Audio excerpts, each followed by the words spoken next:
को बता रहे हैं कि इस वक्त तो 5 राज्यों में, इनफैक्ट 4 राज्य और एक केंद्र शासित प्रदेश, वहां पर किस तरह की तस्वीर बन रही है। पश्चिम बंगाल जैसा प्रदेश शामिल, तमिलनाडु दक्षिण से शामिल, क्या किस करवट सत्ता का ऊंट बैठने जा रहा है, राइट। तो एक पूरा प्रतिनिधि मंडल हमारे साथ है पत्रकारों का, जिनसे हम चर्चा कर रहे हैं। मेरे साथ यहाँ मनोज जी है, मेरे सहयोगी।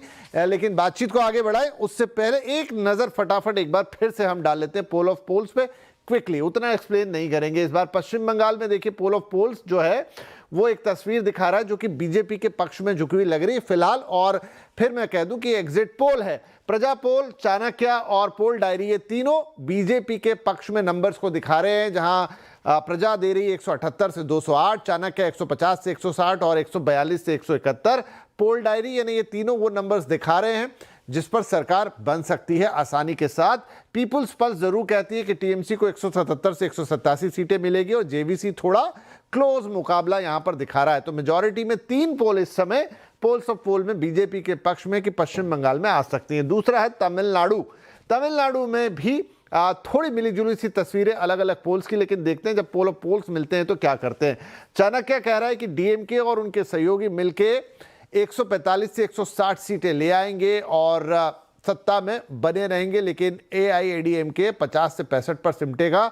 अन्य जो है 18 से 26 थर्ड पार्टी, थर्ड फैक्टर वहां थोड़ा जोर मारेगा। मार्टिस कह रहा है 122 से 125 डीएमके, लेकिन एडीएमके 87 से 100 पे सिमटेगी। और तीसरा जो है प्रजा पोल वो 148 से 168 सीटें दे रहा है यहां पर डीएमके प्लस को। तो वैसे अब ये तस्वीर अगर देखें इन नंबर्स के साथ तो वो डीएमके को ही सत्ता की चाबी दोबारा सौंपती हुई दिखाई दे रही है। तो ये 2 राज्यों की मोटी मोटी तस्वीरें। चलिए चर्चा को आगे बढ़ाते हैं। ब्रजेश जी, थोड़ा अगर हम सुदूर दक्षिण की तरफ बात करें, बीजेपी की कोशिश रही कि वहां पर कुछ करे, थोड़ा हो, लगता तो नहीं कि अभी भी ऐसा कुछ हो पाएगा, लेकिन फिलहाल जो तस्वीर उभर रही है वो दक्षिण से क्या मैसेज दे रही है? चीजें हैं। अगर आप तमिलनाडु को देखें तो उसमें जो कॉन्ट्राडिक्टरी जो पोजीशन है कई सारे ओपिनियन पोल में, जैसे कि एक ओपिनियन पोल जो है वह वहाँ एआईडीएमके को बढ़त में दिखाई दे रहा है, यानी ये बता रहा है कि वहाँ सरकार उसकी बन सकती है। दूसरी तरफ दूसरे एग्जिट पोल जो है डीएमके के फेवर में अब भी हैं। तो उसका कारण ये है कि जो विजय फैक्टर है उसको कैलकुलेट करने में कहीं ना कहीं कंफ्यूजन है कि क्या विजय की पार्टी ने एआईडीएमके को ज्यादा नुकसान पहुंचाया या फिर डीएमके को नुकसान पहुंचाया। अगर वो जो डीएमके को नुकसान बड़े पैमाने पर पहुंचा रही, चूंकि आप ध्यान रखिए कि विजय को लेकर एक ट्रैक्शन है। और खासतौर पर ये चर्चा जब हम लोग वहां पर लोकल लोगों से बात कर रहे थे, अपने साथियों से बात कर रहे थे, तो वहां घरों के अंदर इस बात पर लड़ाई चल रही थी। खासतौर पर जो यंग जनरेशन है वो अगर वोट डालने की एज में नहीं भी है तो अपने पेरेंट्स से झगड़ा कर रहा था कि आप जो सो विजय को वोट डालिए।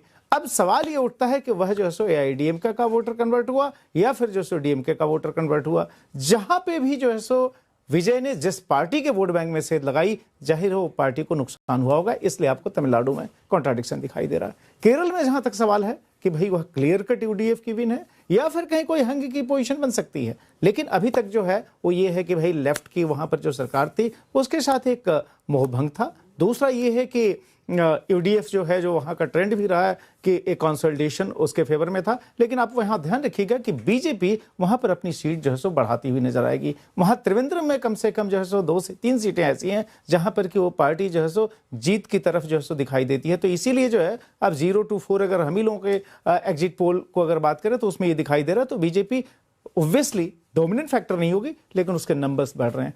एक चीज जो जब हम 4 राज्यों के बारे में बात कर रहे थे, अगर हम दक्षिण के इन 2 राज्यों से बाहर निकले, असम जिसके बारे में कोई कंफ्यूजन नहीं था। जब चुनाव शुरू हुए थे तभी ये माना जा रहा था कि असम जो है बीजेपी कंफर्टेबली जीतेगी। और इसका बड़ा कारण जो है सिर्फ एक हेमंता की बिल्कुल एक हीरो जैसी इमेज या बहुत ही एग्रेसिव लीडरशिप वाली इमेज ही नहीं, या कांग्रेस का कमजोर होना ही नहीं। मैं बात कर रहा था कुछ ब्यूरोक्रेट्स से जो कि वर्षों तक असम में जो है सो जो असम के रेजिडेंट रहे हैं और असम में जो है गवर्नेंस का पार्ट रहे हैं। जो क्लियर कट जो मैसेजिंग थी कि देखिए हेमंता की सरकार ने वहां पर डिलीवर किया है। जो इसके पहले जो है कांग्रेस की सरकार या जो दूसरी पार्टियों की सरकार जो रही है, क्योंकि आप ध्यान रखिए कि एजीपी वगैरह भी वहां पावर में रहे, उस समय में जो है असम में डेवलपमेंट वर्क जो है वह इतना विजिबल, इतना सिग्निफिकेंट नहीं था जो कि पिछले 5 वर्षों के इस बीजेपी रूल्ड सरकार में दिखाई पड़ा है। तो मुझे लगता है कि एक वो पॉजिटिव वोट बैंक भी है जो कि कंसोलिडेट हुआ है, जिसकी वजह से इस तरह के जो है नतीजे आएंगे, इसके बारे में चुनाव घोषित होने के पहले से माना जाता।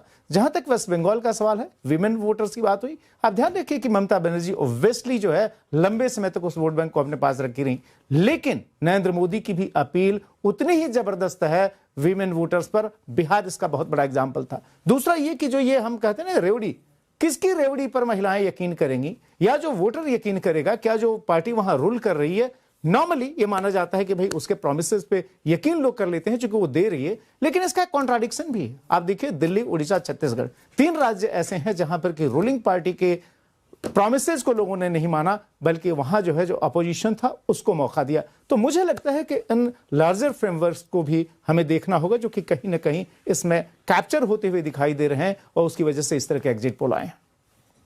जी, और पश्चिम बंगाल की बात हो रही है, संजय जी आपसे मेरा सवाल है कि पश्चिम बंगाल में पिछले बार जो अंतर था, करीब करीब 10% का अंतर था बीजेपी और तृणमूल के बीच में, एनडीए और जो उनका तृणमूल का अलायंस था उनके बीच में, और सीटें जो है 215 और 77 थी, तो सीटें काफ़ी 10% के अंतर में सीटें काफ़ी निकल के गई थी तृणमूल के साइड में।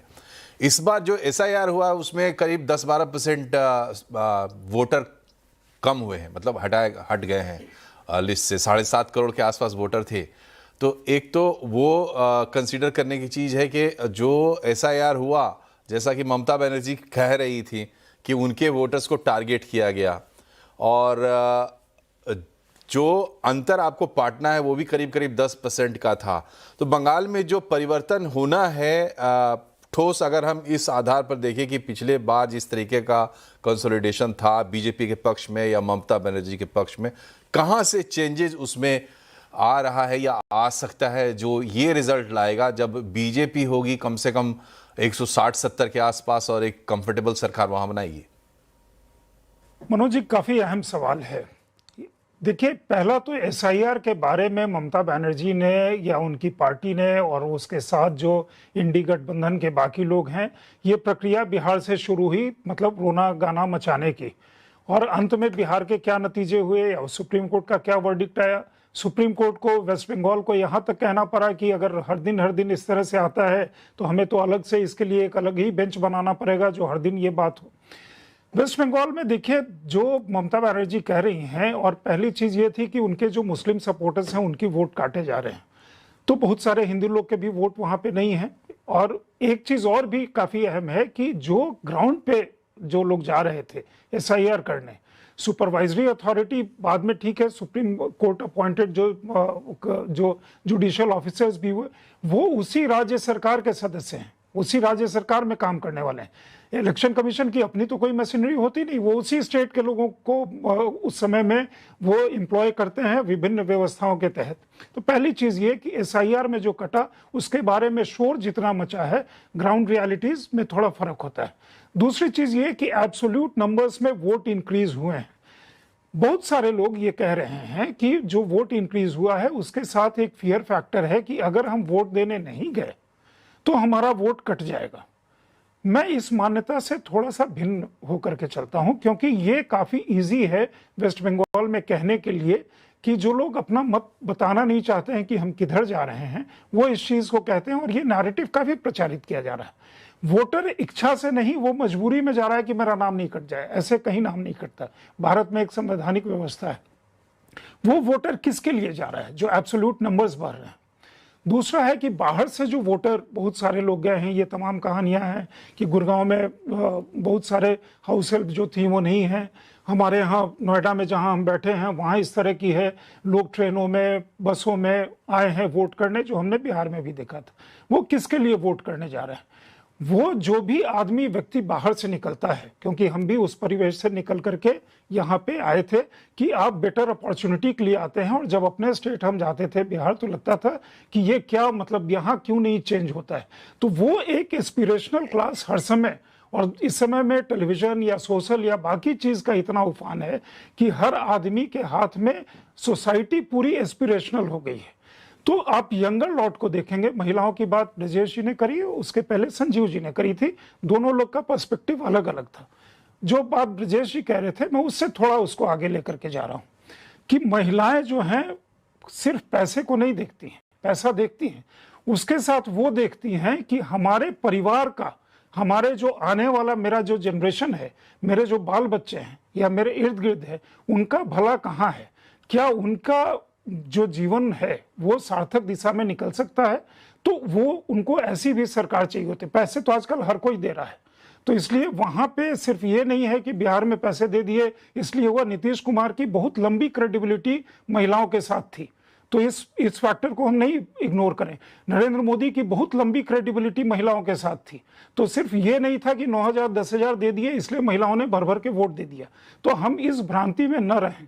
दूसरी चीज है कि ममता बनर्जी, ये सही बात है कि उन्होंने लोक कल्याणकारी जो काम किए हैं उसके लेकर के महिलाओं के बीच में उनका ट्रैक्शन है, लेकिन आप यंगर लॉट को अगर ले लीजिए तो वो एक परिवर्तन की बात कहती हैं। उनके अंदर वही इच्छा है कि हमारे प्रदेश में वही चीज हो कि जैसे ये कर कोई कह रहा है कि पूरे प्रदेश को गुंडा कह दिया, पूरे प्रदेश को कोई गुंडा नहीं कहता। बंगाल की अस्मिता, बंगाल की जो लड़ाई है, बंगाल की स्वतंत्रता संग्राम से लेकर के अभी तक जो है, या बंगाल के लोग जो बाहर जाकर के इतना अच्छा कर रहे हैं, उसको लेकर के धारणा बिल्कुल अलग है। अभी नीति आयोग का मतलब अध्यक्ष बनाया गया, बंगाल के ही हैं, वहां के मेंबर होकर के आए हैं। तो ये चीजें नहीं होती। दूसरी है कि वो जो महिलाएं हैं इस फैक्टर को काफी ज्यादा कंसीडर करती हैं। अगर ये हो रहा है और साथ में जो इलेक्शन कमीशन की तरफ से जो तैनाती की गई है और सुरक्षा एजेंसियों ने जिस तरह का अगर कॉन्फिडेंस दिया है, तो सार्थक अगर वोट होता है तो किसी और प्रदेश में अगर इस तरह के सिचुएशन होते तो बिल्कुल इस समय आप कह रहे होते, बिल्कुल कॉन्फिडेंस है कि हाँ ये एग्जिट पोल जो है वो सही है। चूंकि ये बंगाल है और यहाँ मतलब एक लंबा इतिहास है, तो हम थोड़ा सा मतलब सचेत होकर के अपने तरफ से भी थोड़ा वर्ड को संवार करके कह रहे हैं कि ऐसा हो सकता है कि वहां परिवर्तन हो सकता है। सेकेंड फेज वाला जब आएगा, जो रिवाइज डेटा आएगा, उसके बाद जब ये चर्चा होगी तो मेरे ख्याल में वो और सार्थक होगी। उनके अंदर एक चीज है, वो सिर्फ एंटी स्टैब्लिशमेंट या एंटी इनकम्बेंसी नहीं है, क्योंकि बंगाल ठहर गया है, इंडस्ट्री नहीं है, एजुकेशन संजय जी, हम सभी लोगों को